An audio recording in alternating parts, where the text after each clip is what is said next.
Salam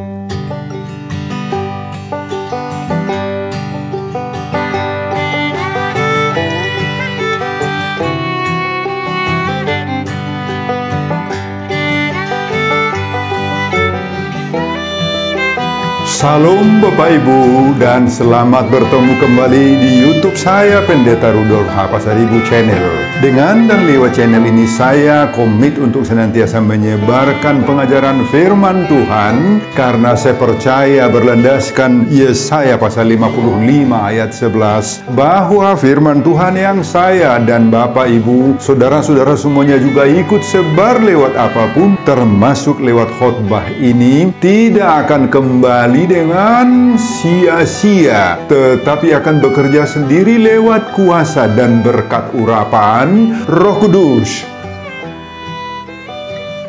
Mari Bapak Ibu, saudara-saudara semuanya, saya ajak membantu saya menyebarkan pengajaran firman Tuhan, khotbah di pertanggungan minggu ke-25 sesudah Trinitatis 17 November 2024. Terambil dari kitab 1 Samuel pasal 2 ayat 1 sampai 10 dan bacaan dari Injil Matius pasal 24 ayat 9 sampai 14. Diikat oleh topik atau tema orang yang bertahan sampai akhir akan selamat. Dalam bahasa Batak Toba dituliskan namanahan ro di ujung ido paluaon. Saya baca untuk kita, simaklah pembacaan firman Tuhan berikut ini. Judul perikop 1 Samuel pasal 2 ayat 1 sampai 10 adalah puji-pujian Hana. Lalu berdoalah Hana, katanya, hatiku bersukaria karena Tuhan, tanduk kekuatanku ditinggikan oleh Tuhan, mulutku mencemoohkan musuhku, sebab aku bersukacita karena pertolonganmu. Tidak ada yang kudus seperti Tuhan, sebab tidak ada yang lain kecuali Engkau, dan tidak ada gunung batu seperti Allah kita. Janganlah kamu selalu berkata sombong, janganlah caci maki keluar dari mulutmu, karena Tuhan itu Allah yang Maha Tahu, dan oleh Dia perbuatan-perbuatan diuji. Busur pada pahlawan telah patah, tetapi orang-orang yang terhuyung-huyung pinggangnya berikatkan kekuatan. Siapa yang kenyang dahulu sekarang menyewakan dirinya karena makanan, tetapi orang yang lapar dahulu sekarang boleh beristirahat. Bahkan orang yang mandul melahirkan 7 anak, tetapi orang yang banyak anaknya menjadi layu. Tuhan mematikan dan menghidupkan. Ia menurunkan ke dalam dunia orang mati dan mengangkat dari sana. Tuhan membuat miskin dan membuat kaya. Ia merendahkan dan meninggikan juga. Ia menegakkan orang yang hina dari dalam debu dan mengangkat orang yang miskin dari lumpur untuk mendudukkan dia bersama-sama dengan para bangsawan dan membuat dia memiliki kursi kehormatan, sebab Tuhan mempunyai alas bumi dan di atasnya ia menaruh daratan. Langkah kaki orang-orang yang dikasihinya dilindunginya, tetapi orang-orang fasik akan mati binasa dalam kegelapan, sebab bukan oleh karena kekuatannya sendiri seseorang berkuasa. Orang yang berbantah dengan Tuhan akan dihancurkan. Atas mereka ia mengguntur di langit. Tuhan mengadili bumi sampai ke ujung-ujungnya. Ia memberi kekuatan kepada raja yang diangkatnya dan meninggikan tanduk kekuatan orang yang diurapinya. Bapak, Ibu, dan saudara-saudara, demikianlah nats khotbah kita di pertanggungan minggu ke-25 sesudah Trinitatis 17 November 2024, dihubungkan dengan topik minggu orang yang bertahan sampai akhir akan selamat. Namanahan ro di ujung ido paduaon. Saudara, barangkali sudah semua kita mengetahui sedikit banyak tentang atau riwayat hidup Hana ini. Mudah-mudahan saya tidak salah. Sudah lama Hana menikah dengan Elkana. tetapi tidak memiliki anak atau keturunan. Karena Hana itu adalah seorang yang mandul. Tetapi istri Elkana yang lain bernama Penina memiliki anak. Dalam keadaan seperti itu, Hana sering mengalami penderitaan moral dan pelecehan dari Penina. Namun meskipun Penina selalu menyakiti hati Hana supaya gusar, tetapi tetap saja Hana senantiasa kuat dan bertahan dalam kondisi apapun yang menimpa dirinya. Hana tidak mau putus asa, tidak mau bersungut-sungut, baik kepada suaminya Elkana pun kepada Tuhan. Meski berat pergumulan Hana, dalam pikirannya tidak pernah terlintas meminta cerai dari Elkana. Hana mampu menahan diri, menahan emosi, gak mau terpancing berkelahi dengan Penina madunya. Bahkan pada pasal 1 ayat 9-10, sehabis makan dan minum di Silo, Hana berdiri dekat tiang pintu bait suci dan berdoa kepada Tuhan sambil menangis terseduh-seduh dengan hati yang pedih, percis berdekatan dengan Imam Eli. Dan Imam Eli pada saat itu sedang mengamati Hana itu. Apa yang kita lihat dari sikap Hana itu? Doalah yang dipakai Hana menghadapi segala pergumulan hidupnya. Kepada Tuhan saja Hana mengadukan segala apapun yang menyesak hatinya. Dia yakin bahwa kuasa Tuhan tidak ada yang mustahil dalam segala hal. Dan singkat cerita, ternyata Tuhan mendengar doa dari Hana itu dan mengabulkan permintaan permohonan doanya. Setelah setahun berikutnya, mengandunglah Hana dan melahirkan seorang anak laki-laki. Ia menamai anak itu siapa? Samuel. Sebab katanya, aku telah memintanya daripada Tuhan. Dan bahkan menurut pasal 2 ayat 21, Hana itu mengandung dan melahirkan 3 anak laki-laki dan 2 anak perempuan lagi. Oh, betapa besar berkat Tuhan bagi Hana, Bapak Ibu. Saudara, pasal 2 ini, yakni khotbah kita saat ini, merupakan ucapan syukur dan doa Hana untuk memuji, memuliakan, membesarkan nama Tuhan yang begitu luar biasa, mau mendengar, mau mengabulkan segala doa dan permintaannya. Mari kita lihat isi dari khotbah kita ini ayat per ayat. Saudara, pada ayat 1 dan 2 Hana menyaksikan bahwa Tuhanlah sumber kekuatannya. Hana menggambarkan Tuhan itu sebagai tanduk. Tanduk, Bapak Ibu. Dengan tanduk itulah Tuhan melindungi dia dan semua orang-orang yang percaya kepada Tuhan. Itu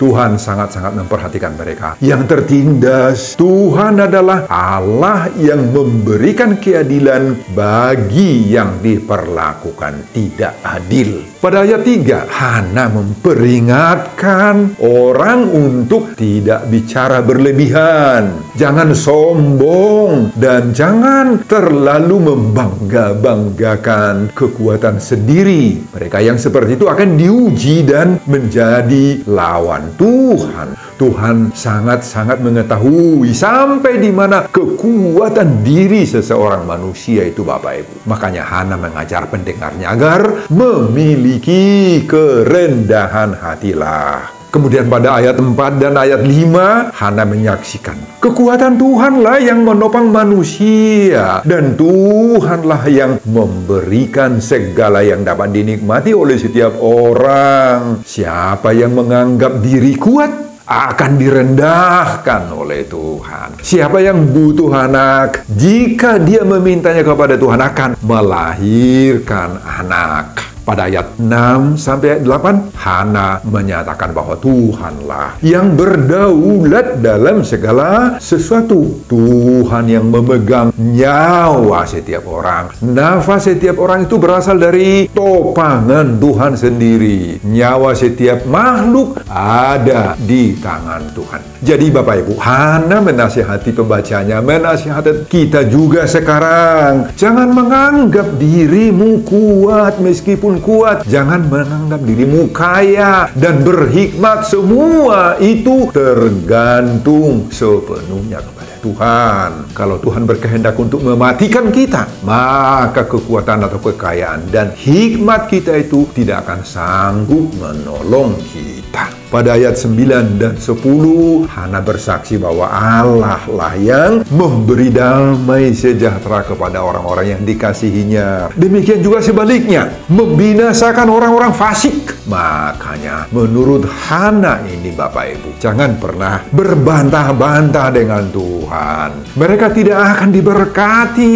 tetapi orang yang dikasihi oleh Tuhan itu akan mendapatkan kelimpahan berkat-berkat, akan disertainya, dan orang yang diurapinya itu maka tanduk kekuatannya akan ditinggikan oleh Tuhan. Nah, Bapak Ibu dan saudara-saudara, doa Hana ini mendorong kita semua bahwa orang yang bertahan sampai akhir akan selamat. Namanahan ro di ujung ido paluaona, sebagaimana topik minggu ke-25 sesudah Trinitatis 17 November 2024. Amin Bapak Ibu dan saudara-saudara. Nah, Bapak Ibu dan saudara-saudara, itulah isi khotbah kita di pertengahan minggu ke-25 sesudah Trinitatis 17 November 2024. Dihubungkan dengan topik minggu, orang yang bertahan sampai akhir akan selamat. Namanahan ro di ujung ido paluaona. Apa pengajaran Tuhan bagi kita lewat khotbah ini? Pengajaran pertama, syukuri semua berkat-berkat Tuhan bagi kita. Saudara, inilah yang dilakukan oleh Hana sepanjang hidupnya. Meski begitu banyak pergumulan, tantangan, penderitaan, pelecehan yang dialami oleh Hana dalam hidupnya itu, tetapi imannya, pengharapannya, dan penyerahan diri sepenuhnya kepada kuasa dan kehendak Tuhan itu tidak pernah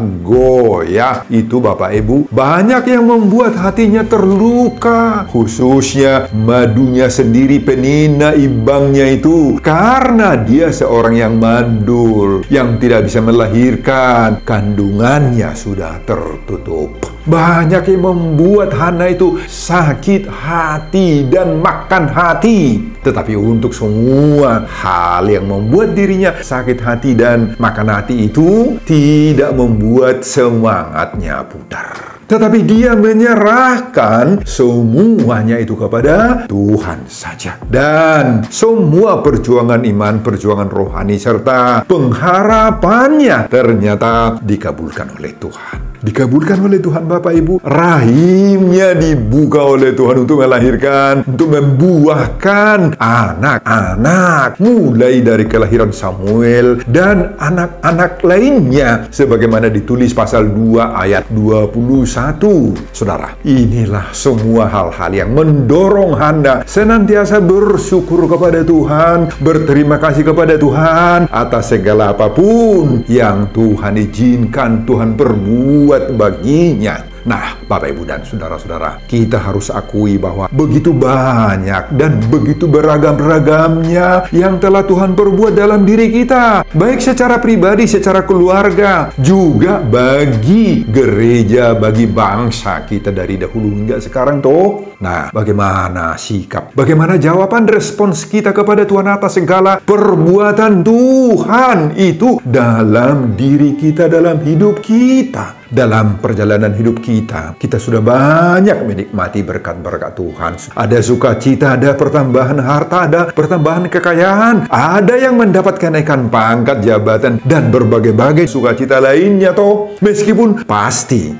betul bahwa tidak semuanya yang terjadi dalam hidup kita itu berupa kesenangan, berupa sukacita saja toh, enggak. Seperti Hana, kita juga diizinkan oleh Tuhan menderita, bergumul, terkadang mengalami sakit hati.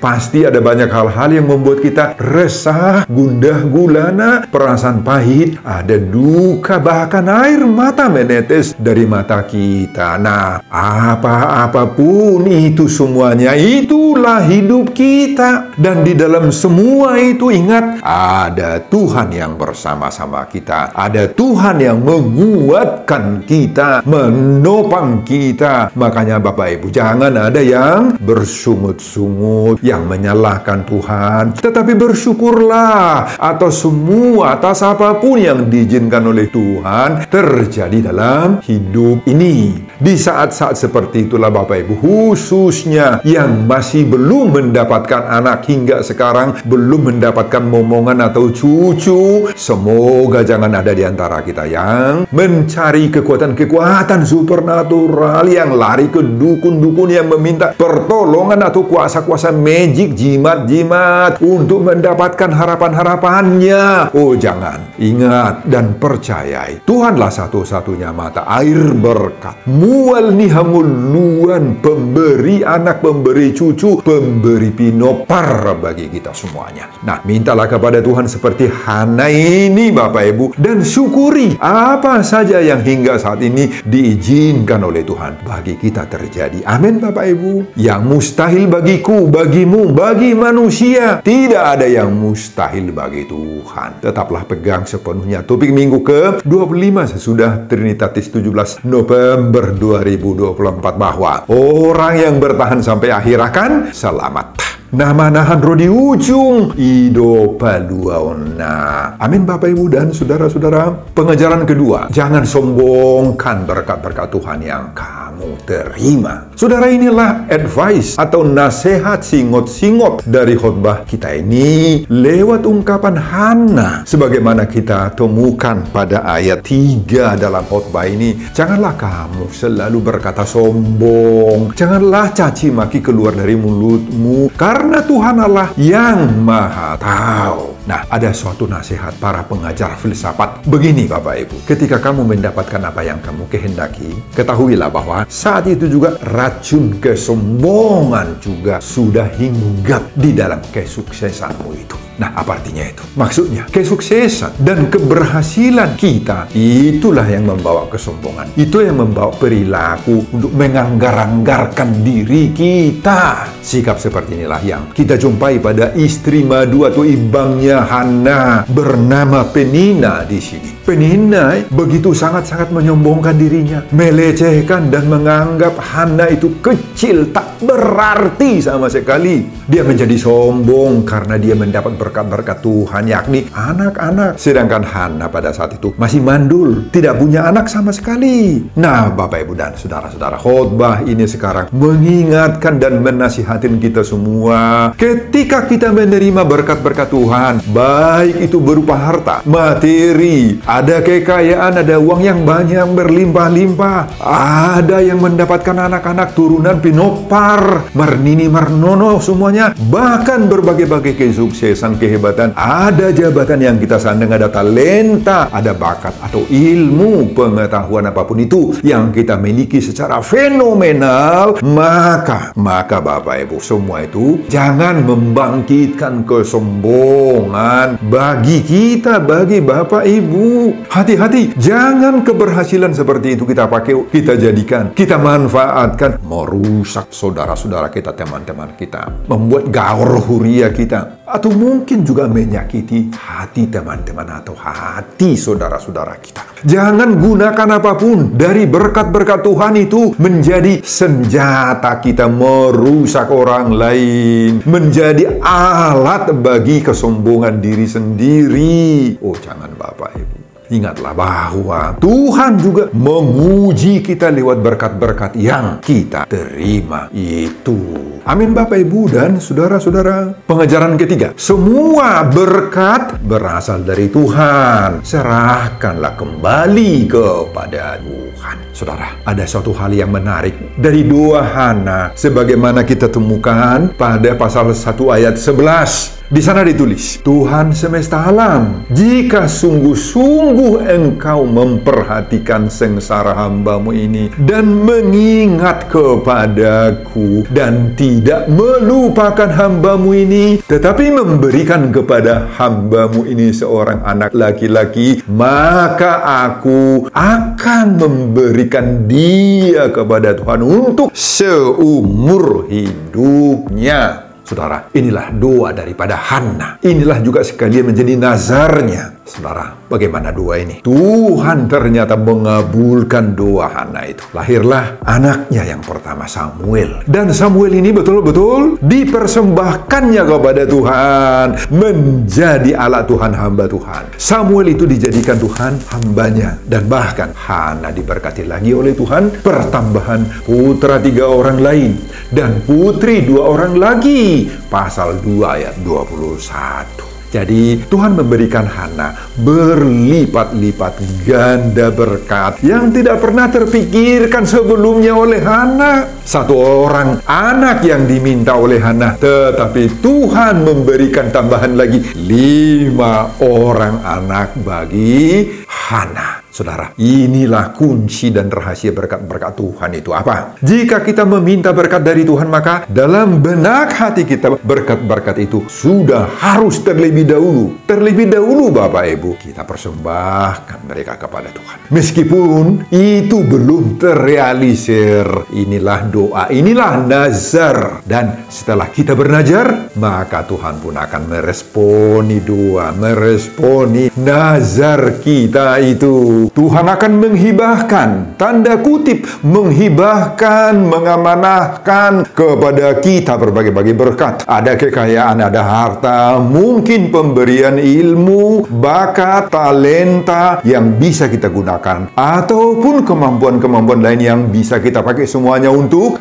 jemaat, untuk masyarakat, untuk orang banyak, untuk bangsa dan negara. Dan kemudian kita kembalikan semuanya itu untuk menjadi pujian hormat bagi nama Tuhan. Saudara, inilah renungan bagi kita saat ini. Sudahkah kita serahkan kepada Tuhan hasil doa kita itu berupa berkat-berkat yang sudah kita terima sebagai syukur kita kepada Tuhan? Tuhan menghendaki Bapak Ibu agar berkat-berkat yang Tuhan berikan pada kita itu menghasilkan buah-buah manis berupa kebaikan-kebaikan yang bisa kita lakukan, bisa kita bagikan buat orang lain, buat sekitar kita, bagi gereja di mana kita berada, bagi sesama kita, dan pujian kemuliaan bagi nama Tuhan. Nah, bukan hanya uang atau materi yang harus kita bagi-bagi buat teman itu Bapak Ibu, buat saudara atau buat gereja, meskipun itu merupakan sebahagian dari berkat-berkat yang tanda kutip juga harus kita bagi-bagi. Tetapi dengan menempatkan diri kita sebagai anggota jemaat yang baik pun, yang bertanggung jawab, yang memenuhi segala kewajiban-kewajiban dan rela mendukung program-program gereja, rela membantu keuangan kebutuhan gereja, dan semua itu bukan untuk disombongkan. Amin Bapak Ibu dan saudara-saudara. Maka kita sudah menjadikan berkat Tuhan seperti itu yang kita miliki itu menjadi pujian bagi Tuhan. Juga kita sudah tanda kutip mengembalikan berkat Tuhan yang kita terima itu kembali kepada Tuhan si pemberinya. Maka tetaplah kita bertahan dalam kebenaran ini supaya kita diberkati Tuhan. Sebagaimana topik minggu ke-25 sesudah Trinitatis 17 November 2024, orang yang bertahan sampai akhir akan selamat. Nama nahan roh di ujung hidup paluaun. Nah, amin Bapak Ibu dan saudara-saudara. Sebelum saya mengakhiri khotbah ini kembali, saya mengajak Bapak dan Ibu saudara-saudara semuanya membantu saya menyebarkan pengajaran firman Tuhan khotbah di ibadah pertanggihan minggu ke-25 sesudah Trinitatis 17 November 2024. Dari kitab 1 Samuel pasal 2 ayat 1 sampai 10 ini, agar semakin banyak orang yang percaya bahwa orang yang bertahan sampai akhir akan selamat. Nama nahan roh di ujung hidup paluauna termotivasi lewat khotbah ini. Simak juga video-video khotbah saya yang lain agar Bapak Ibu dan saudara-saudara memiliki sentuhan dan pemahaman rohani yang semakin diperkaya. Buka di YouTube saya, Pendeta Rudolf H. Pasaribu Channel. Selamat mengikuti pada pertanggihan minggu ke-25 sesudah Trinitatis. Buat kita semuanya, Tuhan Yesus memberkati kita. Salam Horas. Amin. Bapak, terima kasih untuk khotbah yang Kau berikan kepada kami saat ini. Dari pengalaman Hana, seorang perempuan mandul yang menghadapi banyak tantangan, pergumulan, permasalahan hidup, rintangan, cemoohan, dan pelecehan. Tetapi Hana terus berjuang, bertahan dalam iman, tetap percaya kepada Tuhan, bahkan menyerahkan seluruh pergumulannya kepada Tuhan lewat doa-doanya, permohonan agar dia memiliki anak juga Tuhan sudah berikan kepada dia. Bukan hanya Samuel, tetapi ada 5 orang lainnya dalam tahun-tahun berikutnya. Terima kasih untuk khotbah. Biarlah kami Tuhan juga mampu seperti Hana bertahan dalam iman, dalam pergumulan, dalam permohonan. Biarlah juga doa-doa kami Tuhan kabulkan, sehingga berkat-berkat yang kami terima itu bisa menjadi berkat juga bagi orang lain, bahkan menjadi kemuliaan kebesaran nama Tuhan. Berkati hamba-Mu dalam mempersiapkan khotbah-khotbah berikutnya, dan semuanya untuk pujian, hormat, dan kemuliaan bagi nama Tuhan. Dalam nama Yesus Kristus saya berdoa. Amin.